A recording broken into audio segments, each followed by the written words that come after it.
Good afternoon, this is Josh here at Bass Gun Works. I wanted to give you guys a quick overview of shotgun I just got done working on. I get a lot of older guns that I get to work on, and most of them are stuff that like you buy out of the Sears catalog or Montgomery Wards or something like that when you were a kid, and people bring them to me to get them refurbished or repaired because it's just got a lot of sentimental value. This shotgun is a Kessler 20 gauge. It's a bolt action, and it's probably worth 200 bucks. But the guy wanted it redone to give to his grandson. So a couple things we had to do. I had to replace the ejector and extractor claws on the bolt, and because those are unobtainium, I had to find a similar part from a similar manufacturer. These are actually Mossberg parts, and then file them and hand fit them. We refinished the bolt and the action in a Cerakote color called Midnight. The customer initially wanted to do bluing, but after discussing prices and options and things like that, he decided against bluing, which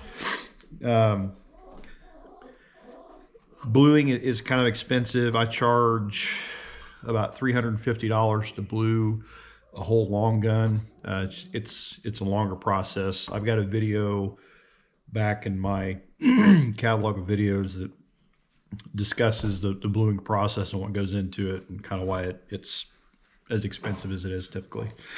So without further ado, here is the Kessler shotgun, and I believe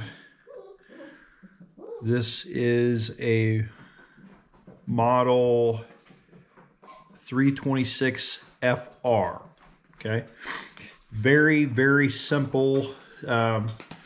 It's got a trigger here. The safety is a tab that's spring loaded and it goes into a ball detent. It's right there, and it just blocks the trigger from moving. It's a simple trigger that moves on a pivot pin, and the sear surface connects right here. I don't know how well you can see that with the bottom of the firing pin right there. This stock, I learned some things in the process of working on the stock.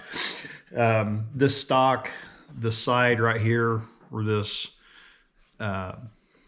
wood filler line is at, blown out. So it had a crack that ran all the way from here.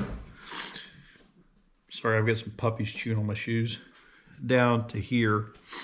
And we came in and I drilled and put in a dowel pin in several different places. There's two of them that you can see that kind of poke through. But I think I had to dowel pin it in 4 different places. I've got loads of epoxy in here. This had kind of a odd, let's see if I can get the action taken out, I'll show you, an odd recoil lug system. So take this action screw out.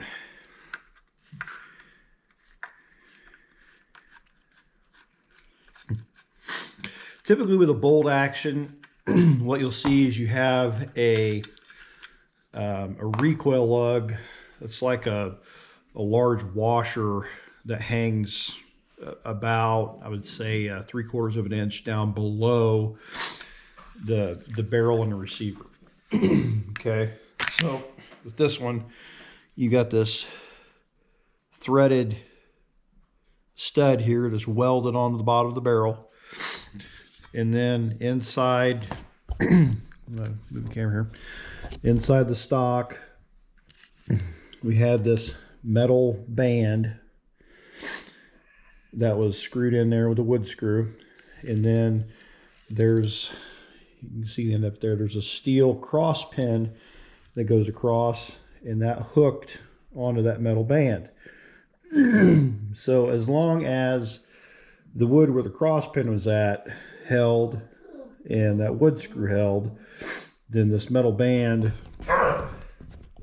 would continue to properly hold the action into place. And I know that I've gone over this a couple times in videos where I've talked about pillar bedding and things like that, and why it's important to have a good solid spot for your recoil lug to sit, because it can cause a lot of damage to the stock over time from the concussion of the recoil causes when it hits back against the stock.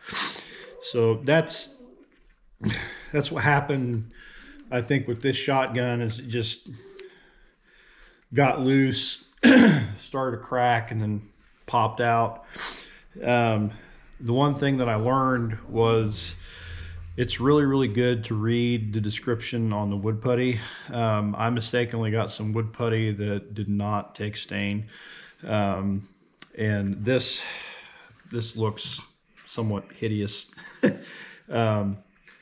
But I contacted the customer and I talked it over with him, and he said, hey, it's fine, don't even worry about it. So he's happy. He wanted to have it back in shooting condition so he could give it to his grandson, and he wanted the metal refinish for sure. So but this is all held in here with this one action screw, and I'm gonna make sure I get it torqued down good. It's magazine fed, box magazine, holds 2 shells, snaps into place. Okay, and the bolt just pops in like so, just like that. The bolt's 2-piece construction. This front piece and this rear piece are held together with a screw that's also a pin, and the part of the bolt that rotates inside a sleeve inside this part of the bolt, and this screw right here is the pin that holds those two together.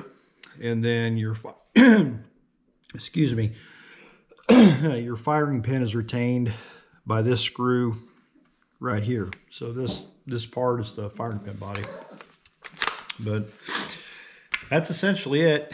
And as I stated in the previous video, this barrel in action is one piece of machined steel that is machined out, and then the bolts put in. So it's kind of a neat design, neat way to manufacture a weapon like this. But anyway, it's kind of a oddball shotgun that I got to mess with, and thought I'd share it with you. I really like this color Cerakote. Again, it's called Midnight. It looks a lot like bluing, even though it's not.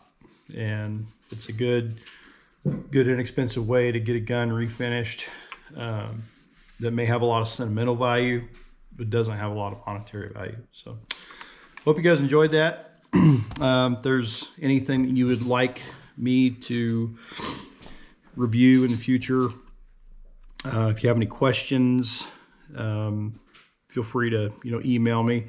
It's maskgunworks@gmail.com, and you can always leave stuff in the comments. I know that some of you are going to have some things to say about the stock and the way it was done.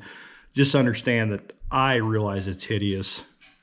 I'm not happy with it, but the customer's satisfied and says that he's good with the way it turned out. So it is what it is. But yeah, that's all I got. So hope you all have a good day, and I'll see you around.